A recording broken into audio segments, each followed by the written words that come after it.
တမိုင်းဆိုတာမေးပြောက်ဖို့မဟုတ်ပဲပြန်လဲအသက်သွင်းဖို့ဖြစ်ပါတယ်ကျွန်ုပ်တို့ရဲ့ဇာတိချက်ကြွေရခံပတ်ဖန်ဖန်မြေဟာအခုဆိုရင်ဒဏ္ဍာရီတစ်ခုလိုဖြစ်နေပေမဲ့တကယ်တော့အဲ့ဒါဟာချင်းနဲ့မီဆိုတို့ရဲ့ခိုင်မာတဲ့တွေးစီမှုသင်္ကေတတစ်ခုပါအခုဒီဗီဒီယိုမှာနှစ်ပေါင်းရာချီကြာမြင့်ခဲ့ပြီဖြစ်တဲ့ကျွန်ုပ်တို့ရဲ့ပျောက်ဆုံးနေသောတမိုင်းကြောင်းကိုအတူတကွပြန်လဲဖော်ထုတ်ကြည့်ရအောင်ပါတမိုင်းဥကာလာAD 73ရာစုမတိုင်မီကတည်းကကျွန်ုပ်တို့၏ဘိုးဘွားဆိုစုံမျိုးနွယ်စုဝင်များသည်တရုတ်ပြည်အနောက်ဘက်နှင့်တိဘက်ကုန်းပြည်မြင့်မှတဆင့်အေယာဝတီနှင့်ချင်းတွင်းမြစ်ဝှမ်းတစ်လျှောက်ဆင်းသက်လာခဲ့ကြသည်ထိုစဉ်ကကလေးလွင်ပြင် Cable Valley ရှိခံပတ် Campus သည်ကျွန်ုပ်တို့၏ဗဟိုချက်မှမြို့တော်ဖြစ်ခဲ့သည်ခံပတ်မြို့သည်တာမန်ရွာကလေးမဟုတ်ပဲမြို့ရိုး၃ထပ်ဖြင့်ဝန်းရံထားသောခိုင်ခန့်သည့်မင်းနေပြည်တော်တစ်ခုဖြစ်ခဲ့ကြောင်းတမိုင်းမတန်းများကဆိုပါသည်ထိုစဉ်ကချင်းဟာခါမီစီ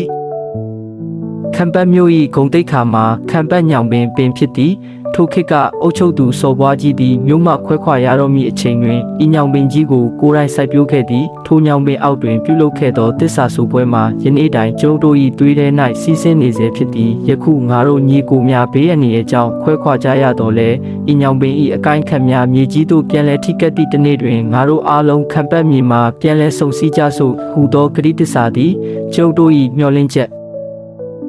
14ရာစုနောက်ပိုင်းတွင်ရှမ်းစော်ဘွားများ၏အင်အားကြီးထွားလာမှုနှင့်အတူနယ်မြေလူပွဲများစတင်ခဲ့သည်ခံပတ်မြို့တော်ပျက်စီးပြီးနောက်ကျွန်ုပ်တို့၏ဘိုးဘွားများသည်အနောက်ဘက်နှင့်တောင်ဘက်တောင်တန်းများစီသို့အုပ်စုလိုက်ခွဲခွာခဲ့ကြသည်အချို့သည်တာယာဝပြောသောလွင်ပြင်ကိုစွန့်ခွာကာအသက်ပေးလွတ်ရာတောင်ကုန်းမြင့်များပေါ်သို့တက်ခဲ့ကြသည်မီဆိုတို့သည်အနောက်ဘက်လူရှိုင်းတောင်တန်း Mizo Hills စီသို့၎င်းဟာခါနှင့်ဖလန်တို့သည်ချင်းတောင်တန်း Chin Hills စီသို့၎င်းအခြေချခဲ့ကြသည်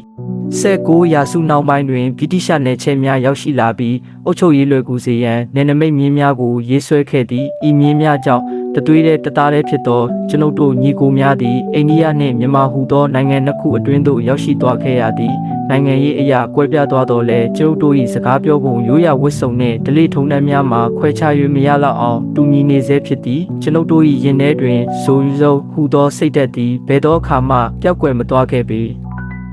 ယနေ့ခေတ်တွင်ခံပတ်ညောင်ပင်ကြီးသည်ပြန်လည်ကြီးထွားလာပြီးပြင်း၏အကိုင်းခံများသည်မြေကြီးသို့ပြန်လည်ထိကပ်နေပြီဖြစ်သည်ယင်းသည်ကျွန်ုပ်တို့ညီကိုများပြန်လည်ဆုံစည်းရမည့်အချိန်ရောက်ပြီဖြစ်ကြောင်းပြသနေခြင်းပင်နယ်နိမိတ်များကကျွန်ုပ်တို့ကိုခွဲထားနိုင်တော်လဲနှလုံးသားချင်းကတော့အမြဲနီးကပ်နေပါသည်ခံပတ်သည်ကျွန်ုပ်တို့၏ဇာတိမြေကျွန်ုပ်တို့၏ဂုဏ်သိက္ခာနှင့်ကျွန်ုပ်တို့၏တမိုင်းကြောင်းပင်ဖြစ်ပါသည်